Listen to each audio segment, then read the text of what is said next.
आलू पर और एक और फसल पे कहा है, 2 फसलों पे कहा है आपने। माननीय वित्त मंत्री जी कह रहे होंगे आलू और प्याज टमाटर पे। टमाटर पे तो नहीं दे पाएंगे माननीय सदस्य, माननीय वित्त मंत्री जी टमाटर पे भी देंगे, बहुत खुशी की बात है।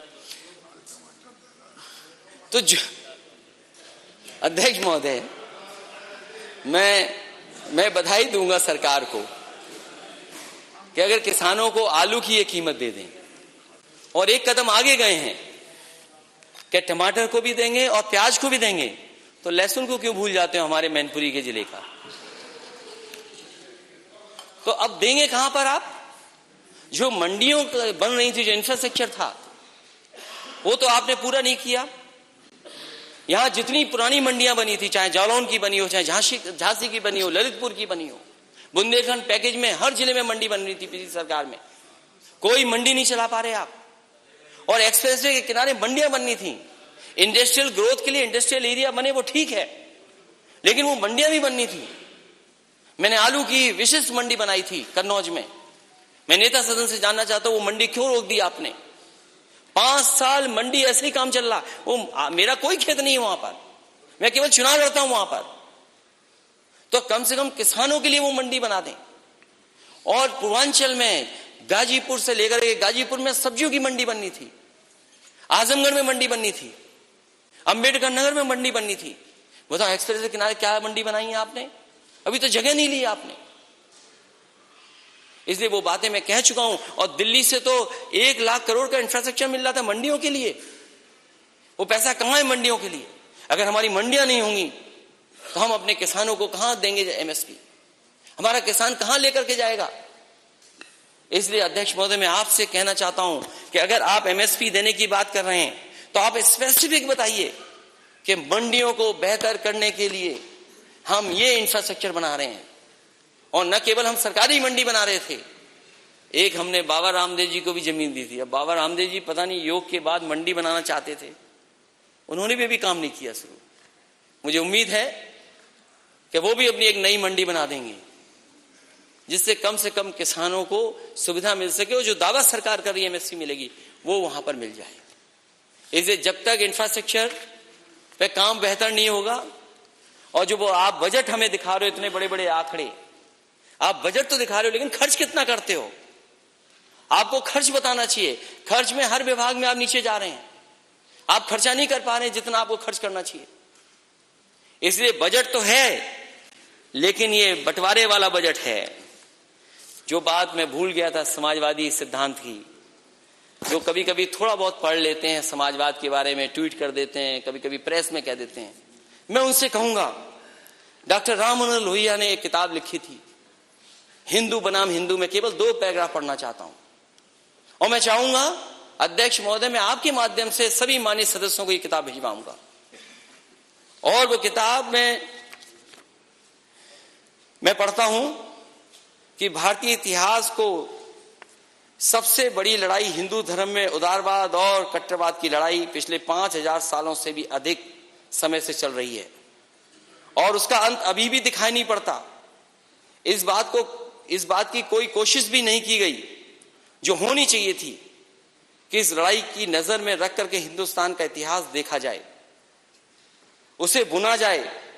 लेकिन देश में जो कुछ होता है उसका बहुत बड़ा हिस्सा इसी के कारण होता है। सभी धर्मों में किसी न किसी समय उदारवादियों और कट्टरवादियों को में लड़ाई हुई है, लेकिन हिंदू धर्म के अलावा वे बट गए।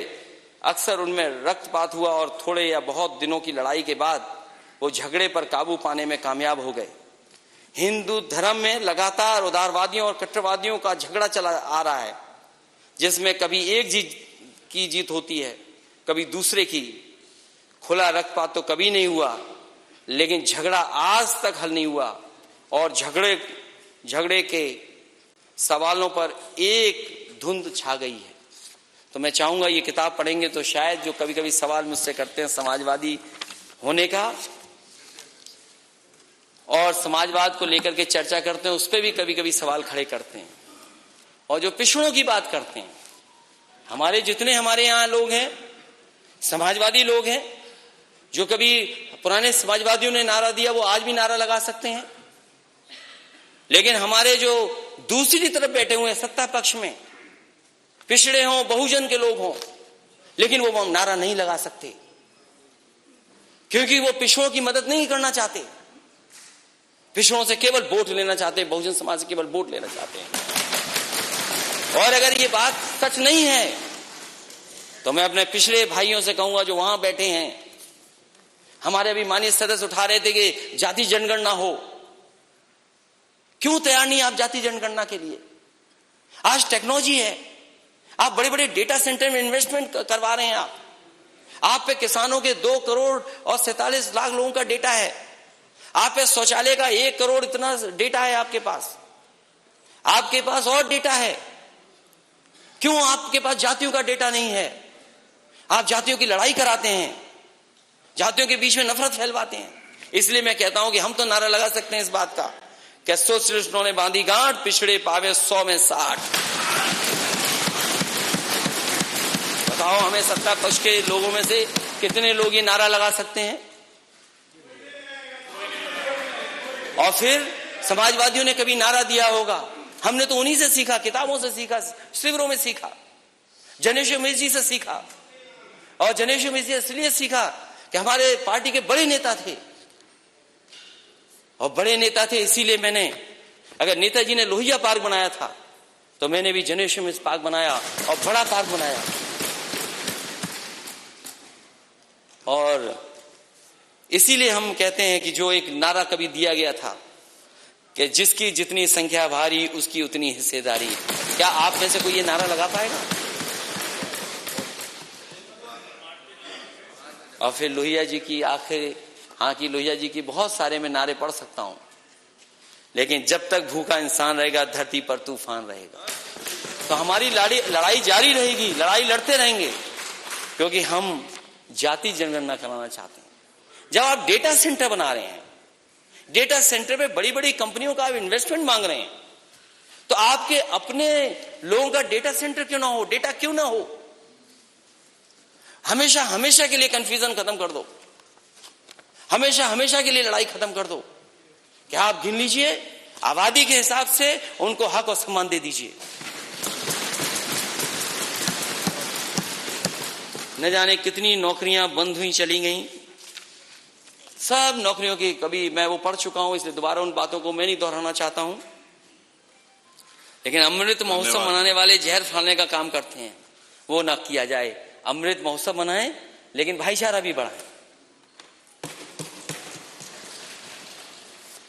मैं इन्हीं शब्दों के साथ, क्योंकि बहुत लंबा भाषण हो गया मेरा, और क्योंकि मुझे उम्मीद है कि सरकार अपने बजट को लेकर के आई है, बजट खर्च करने की बात कहे और वहीं खर्च करने के साथ साथ ये जो कह देंगे सब उनको मालूम है क्या, जमीन पर कैसे उतारेंगे, शांत रहिए, जमीन पर कैसे उतारेंगे। जमीन के साथ साथ मैं ये कहना चाहूंगा कि स्वर्गीय अटल बिहारी वाजपेयी जी के नेतृत्व में वाली एनडीए सरकार द्वारा वर्ष 2003 में कर्मचारियों की पुरानी पेंशन योजना को खत्म कर दिया गया था। हमारी सभी सदस्यों की मांग है कि जिस तरीके से वर्तमान में राजस्थान के बाद छत्तीसगढ़ ने भी राज्य कर्मचारियों के हित में पुरानी पेंशन योजना बहाल कर दी है, उत्तर प्रदेश में पुरानी पेंशन बहाल करने की योजना कब तक लेकर के आएगी?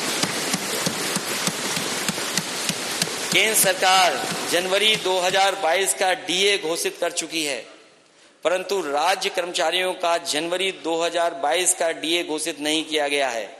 डीए घोषित कर भुगतान आदेश जारी कराने का काम सरकार करे।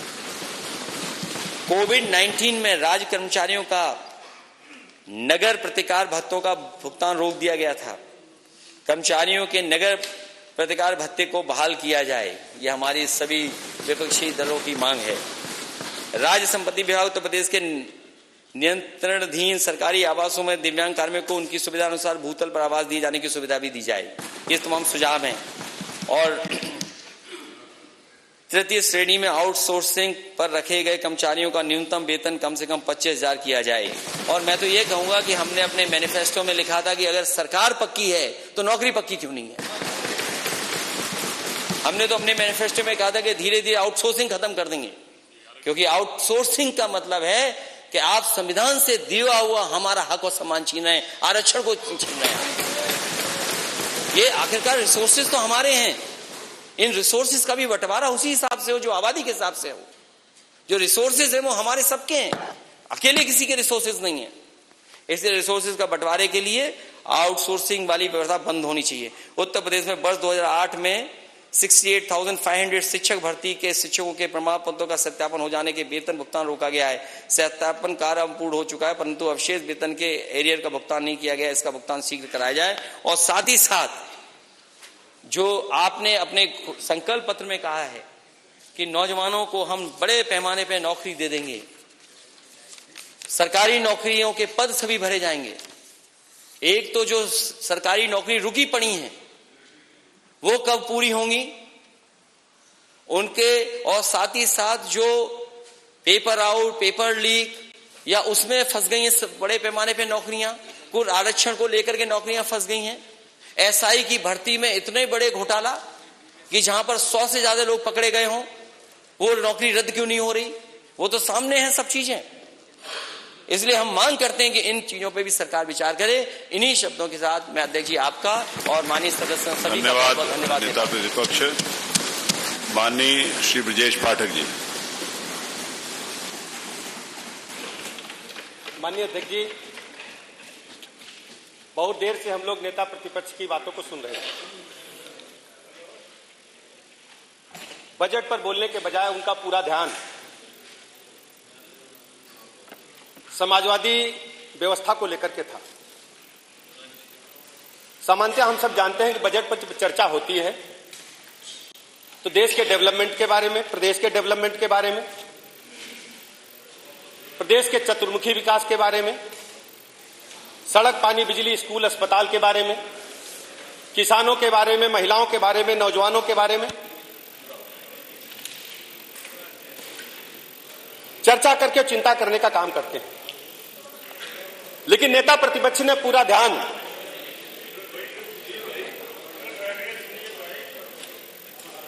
समाजवादी पार्टी को ही विस्तृत रूप से हमें बताने के लिए किया। साथियों, हम सब जानते हैं, चूंकि अभी जून आने वाला, मई की छुट्टी चली रही बच्चों की, हमें बचपन के दिन याद आते हैं जब गांव में छुट्टियां होती थीं तो मनोरंजन के साधन इस प्रकार के नहीं थे। गांव में बहुरूपी आते थे, तरह तरह का भेष धर करके आते थे। वही व्यक्ति पहले दिन लैला मजनू बनकर के आता था, वही व्यक्ति दूसरे दिन हीर राजा बनकर के आता था, और वही व्यक्ति अगले दिन बड़ा डाकू बनकर के आता था, और 5वें दिन वही व्यक्ति पुलिस की वर्दी में दरोगा बनकर के आता था। मित्र, समाजवादी साथी जो इस प्रकार का भाषण कर रहे हैं, ये पूरी तरह से नकली समाजवादी, नकली समाजवाद को फैलाने का काम कर रहे हैं। लेकिन उत्तर प्रदेश की जनता अच्छी तरह जानती है, उत्तर प्रदेश ने पूरे देश को चिंतक दिए हैं, विचारक दिए हैं। गोस्वामी तुलसीदास जैसे महान रचनाकार दिए हैं, पंडित सूर्यकांत त्रिपाठी निराला जैसे महान कवि दिए हैं। तो प्रदेश की अच्छी तरह जनता जानती है कि समाजवाद और समाजवादी का मतलब क्या होता है। असली अगर समाजवादी देखा जाए तो नरेंद्र देव जी थे, लोहिया जी थे, राजनारायण जी थे। वास्तव में स्वर्ग में बैठ करके तीनों सोच रहे होंगे कि हमारी मार्केटिंग करने वाले लोग किस ढंग से हमारे नाम को बेच करके अपनी दुकान चलाने का काम कर रहे हैं। वैसे जो किताबों में लिखा है, चूंकि समाजवाद के दर्शन को किताब के माध्यम से समझाने आए थे वो, समाजवाद एक आर्थिक दर्शन है। समाजवादी व्यवस्था में धन संपत्ति का स्वामित्व और वितरण समाज के नियंत्रण के अधीन रहते हैं।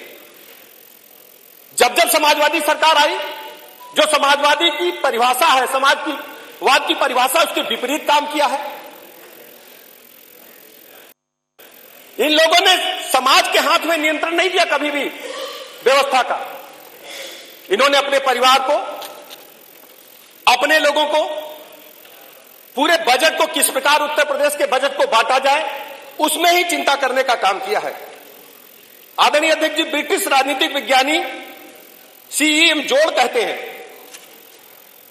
समाजवाद को एक ऐसी टोपी कहा है जो कोई भी अपने अनुसार उसको पहन लेता है। यह प्रसिद्ध राजनीतिक विज्ञानी सीएम जोड़ ने इंग्लैंड में कहा था। अध्यक्ष जी, देश की आजादी की लड़ाई में तो हमने जवानी को कुर्बान होते देखा है। हंसते हंसते लोगों ने फांसी के फंदे को चूमने का काम किया था। नेता प्रतिपक्ष चले गए, लेकिन नेता प्रतिपक्ष जब समाजवादी पार्टी पर कब्जा करने जा रहे थे तो इसी प्रदेश के लोगों ने जवानी कुर्बान गैंग को भी सुना था। पूरे प्रदेश में नारा लगता था, ये जवानी तेरे नाम, ये जवानी कुर्बान तेरे नाम। वो जवानी कुर्बान गैंग आज कहां है, दिखती नहीं मुझे। जब समाजवादी पार्टी की सत्ता आई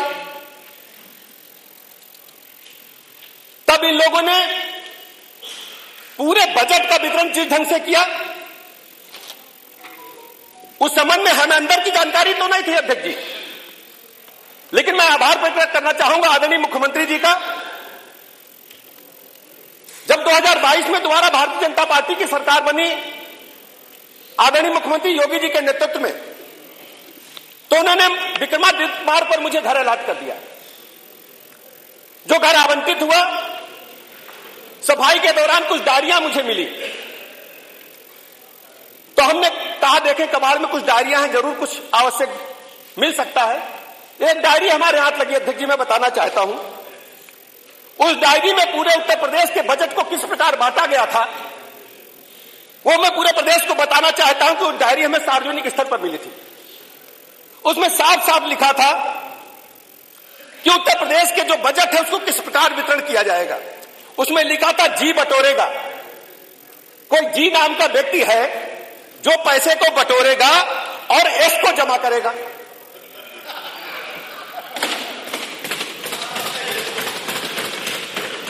लेकिन जी जो है वो इतना महत्वपूर्ण है कि मुखिया की बात को नहीं सुनेगा, यानी तत्कालीन सीएम की बात को वो नहीं सुनेगा। एस जो पैसा बटोरेगा वो ए के लिए जमा करेगा, लेकिन ए को नगद नहीं देगा, बाद में हस्तांतरित करेगा। आर जमा धनराशि का प्रबंध करेगा। जो आर नाम का व्यक्ति है वो जमा धनराशि का प्रबंधन करेगा और एम की भूमिका पूरी व्यवस्था को संयोजन करने की होगी। मेरे समाजवादी मित्र जो जान रहे होंगे वो इसकी डिकोड कर सकते हैं। इसकी डिकोड हमें नहीं मिली है कि एन और ए और एस कौन है, लेकिन समाजवादी साथी जानते होंगे, चले गए तो जरूर उनको अच्छा लगता अपने मित्रों की बात को सुनते हुए। आदरणीय अध्यक्ष जी, उत्तर प्रदेश के विकास के बजाय जब जब ये लोग सत्ता में रहे, चाहे इनके पिताश्री रहे हों, चाहे नेता प्रतिपक्ष रहे हों, प्रत्येक जनपद में दलालों का अड्डा बन गया था। लखनऊ में तो दर्जनों अड्डे खुले थे। जिस नोएडा की बात नेता प्रतिपक्ष कर रहे थे, नोएडा की जमीनों को खुलेआम पूरे देश में बेचा गया, लूटा गया और पैसे सरकारी फंड में नहीं जमा हुए, अपने व्यक्तिगत फंड में जमा हुए। और जिस बिल्डर ने पैसा नहीं दे पाया उससे इन लोगों ने पैसा नहीं लिया, कहा आधी जमीन हमें अलॉट कर दो। आदरणीय अध्यक्ष जी, अगर जांच हो जाए तो दूध का दूध का पानी का पानी हो जाएगा और हर जगह दलाली और भ्रष्टाचार का अड्डा बनाया होता। नोएडा, गाजियाबाद। दूसरा सबसे बड़ा उद्योग इनके सामने क्या था? ट्रांसफर पोस्टिंग उद्योग। पूरी तरह से ट्रांसफर पोस्टिंग में खुलेआम दलाली के अड्डे थे। एक वाकया हम सबको याद होगा, सदन में सभी पुराने साथी बैठे हैं। एक मंत्री को, खनन विभाग के मंत्री थे, राज्य मंत्री थे, 15 दिन पहले बर्खास्त हो गए लेन देन के झगड़े में, और 15 दिन बाद उनको उसी विभाग का कैबिनेट मंत्री बना दिया गया। और उनकी तस्वीर छपी थी कि अपने नेता के चरणों में बैठ करके पैर दबा रहे थे, पूरा जमा कर देंगे, हमें कैबिनेट बना दिया। कैबिनेट बन गए वो। जिस ढंग से लोकतंत्र की धज्जियां प्रदेश में उड़ाई गई, पूरा प्रदेश जानता है, किसी से तथ्य छुपे नहीं।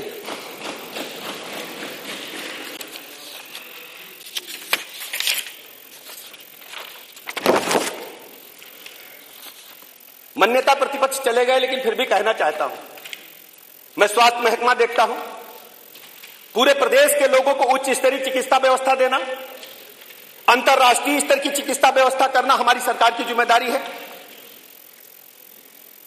2012 से 17 तक समाजवादी लोग थे, उससे पहले जो भी सरकारें थी, भारतीय जनता पार्टी को बहुत लंबे समय के बाद सरकार बनाने का अवसर प्रदेश की जनता ने दिया।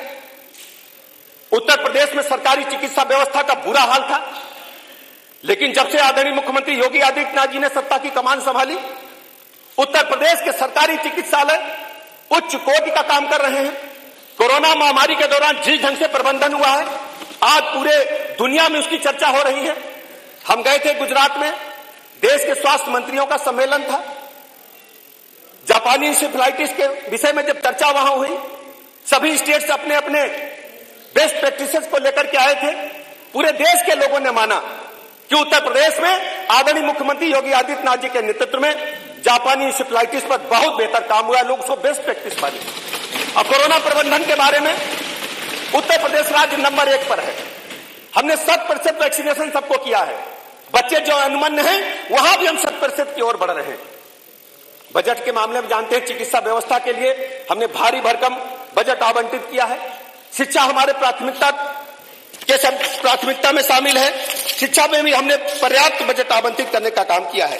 सड़कों के निर्माण में पहले जब समाजवादी मित्रों की सरकार थी, उत्तर प्रदेश में घुसने का मतलब था कि गड्ढे आ गए, लाइट चली गई, इसका मतलब उत्तर प्रदेश आ गया।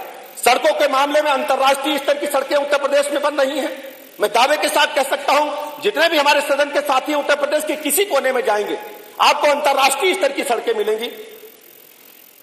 बिजली के मामले में पहले मात्र कुछ जिलों में बिजली आती थी, इटावा, मैनपुरी, रामपुर और शायद एक जिला और हो, बदायूं, कन्नौज। लेकिन 75 के 75 जनपद में बराबर बिजली देने का काम हमारी सरकार ने, आदरणीय योगी जी ने किया, किसी ने भी नहीं कर पाया आज तक। बिजली के मामले में हम आत्मनिर्भर हो रहे हैं।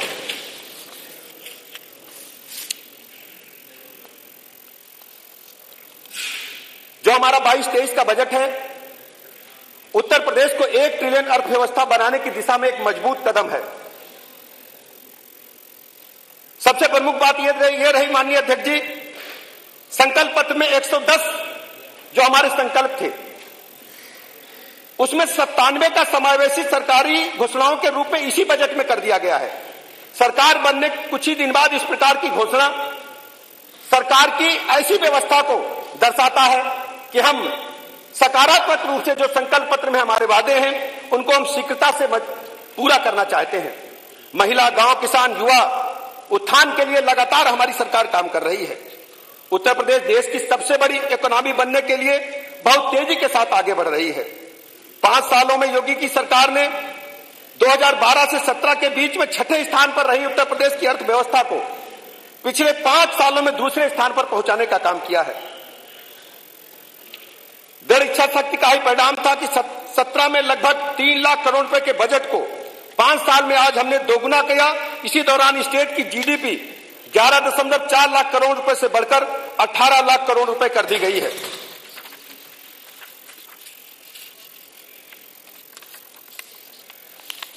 जब नेता प्रतिपक्ष का हम लोग भाषण सुन रहे थे, वास्तव में बहुत कष्ट हो रहा था। जिस ढंग से वो आम आदमी के बारे में बात कर रहे थे, उनकी पीड़ा आम आदमी के बारे में न हो करके मात्र कुछ लोगों की थी, अपने परिवार की थी। और सबसे बड़ी पीड़ा उनकी थी कि उनके हाथ से सत्ता फिसल गई। वो जानते हैं किस ढंग से उन्होंने 100 सीट हासिल कर ली। अगर हमारे कुछ मित्र जो यहां पर अभी नहीं है, चले गए हैं, वो अगर समझदारी दिखाते तो 47 से भी नीचे आने वाले थे। यानी जनता में उनका कहीं भी कोई भी पहचान नहीं थी, ना उन्हें जनता चाहती थी। आम आदमी की बात करते हैं, सब लोग अच्छी तरह जानते हैं, समाजवादी पार्टी के शासनकाल में गुंडे, माफिया, मवाली तत्व थाने चलाने का काम करते थे।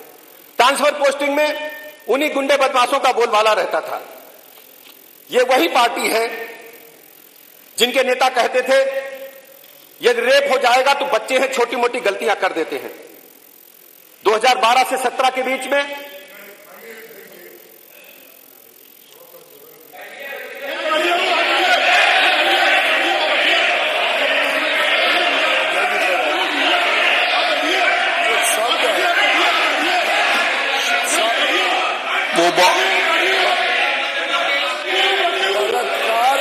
बैठे नहीं, वो देखिए, आप सुनिए उनको।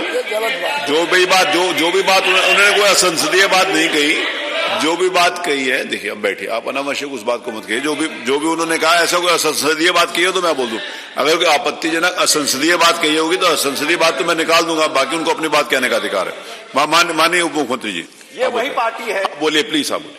2012 से 17 के दौरान हमारी माताएं बहनें घरों से निकलने में कतराती थी। ये वही पार्टी के मुखिया थे जो बोल करके अभी चले गए हैं, जिनको सुनना अच्छा नहीं लग रहा था, सच सुनना नहीं चाहते थे। ये वही समय था जब बेरोजगारी की दर 70% पर पहुंच गई थी। मैं धन्यवाद अदा करना चाहता हूं माननीय मुख्यमंत्री योगी जी का, जिनके कार्यकाल के दौरान बेरोजगारी की दर घट करके 2.9% रह गई है। यह आम आदमी के लिए सोच थी। 5 लाख युवाओं को सरकारी नौकरी दे दी गई। आदरणीय अध्यक्ष जी, 2017 से 22 तक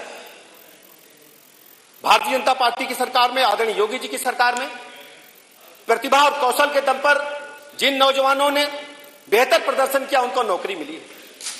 12 से 17 के बीच में पूरा प्रदेश जानता है सरकारी नौकरियों में किस प्रकार बंदरबाट होती थी।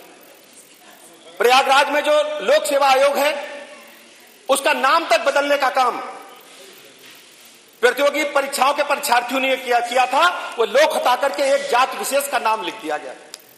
जब एसडीएम का रिजल्ट आता था, उप जिलाधिकारी जैसे गंभीर पद का रिजल्ट आता था, तो 100 पदों में से आधे से अधिक पद एक ही समाज के और ज्यादातर एक ही जिले के होते थे। जब सिपाही की भर्ती होती थी तो बड़ी संख्या में एक ही समाज के लोग और एक ही जिलों से लेकर के आते थे, लेकिन उस पर भी कोई एहसान नहीं था। न उस समाज का एहसान था, न जनपद के लोगों का एहसान था। उसमें भी काउंटर खुले हुए थे, किस प्रकार धन जमा होगा, किस प्रकार लोगों को नौकरी मिलेगी।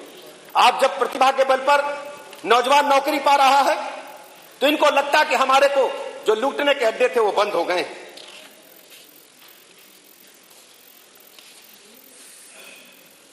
आदरणीय अध्यक्ष जी, आदरणीय प्रधानमंत्री नरेंद्र मोदी जी की इच्छा थी, 2014 में जब उन्हें सरकार बनाने का अवसर देश की जनता ने दिया, देश में सभी गरीबों को मकान देना चाहते थे। आदरणीय प्रधानमंत्री जी ने कह दिया कि सब पूरे देश में सभी गरीबों को निःशुल्क मकान बने, लेकिन चूंकि उत्तर प्रदेश में हमारे नेता प्रतिपक्ष की सरकार थी, उन्होंने इस ओर ध्यान नहीं दिया। मैं आभार प्रकट करना चाहूंगा आदरणीय योगी जी का। जब से उन्होंने सरकार संभाली, 45 लाख गरीब व्यक्तियों को, पात्र लोगों को आवास देने का काम किया गया। और सबसे बड़ी बात यह रही,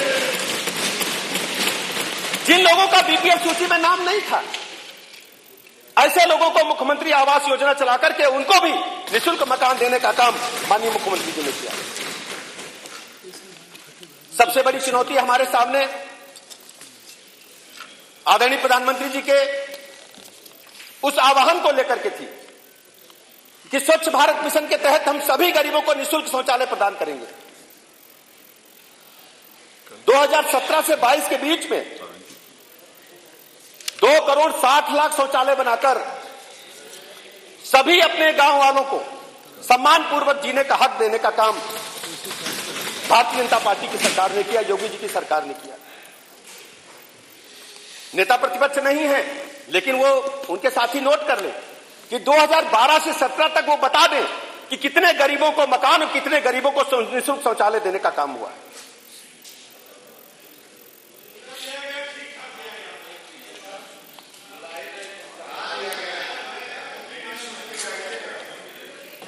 प्रदेश की अर्थव्यवस्था गंभीर विषय है, लेकिन समाजवादी साथियों को उत्तर प्रदेश की अर्थव्यवस्था से कोई लेना देना नहीं है। उनको मतलब सिर्फ अपनी अर्थव्यवस्था से है, किस ढंग से उनका रहन सहन, किस ढंग से उनकी कार्यप्रणाली, किस ढंग से बड़ी बड़ी गाड़ियां, किस ढंग से वातानुकूलित कक्ष उनके लिए तैयार हो।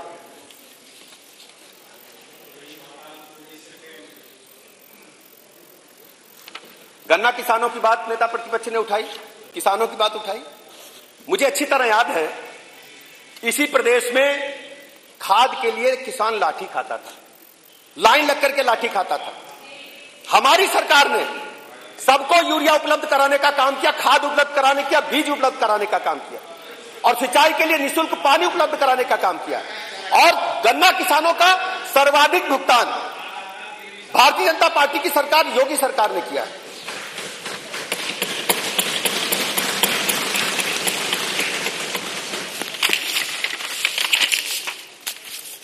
आदरणीय अध्यक्ष जी, उत्तर प्रदेश का वर्तमान बजट उत्तर प्रदेश के जनता के हित के लिए, चतुर्मुखी विकास के लिए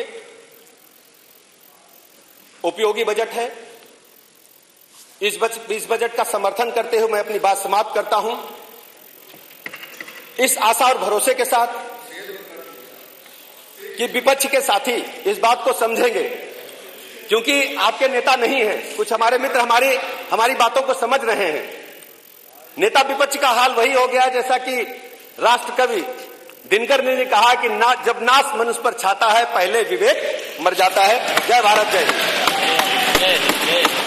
माननीय उमाशंकर जी। नहीं, उमाशंकर जी, आपका नाम उमाशंकर थोड़ी है।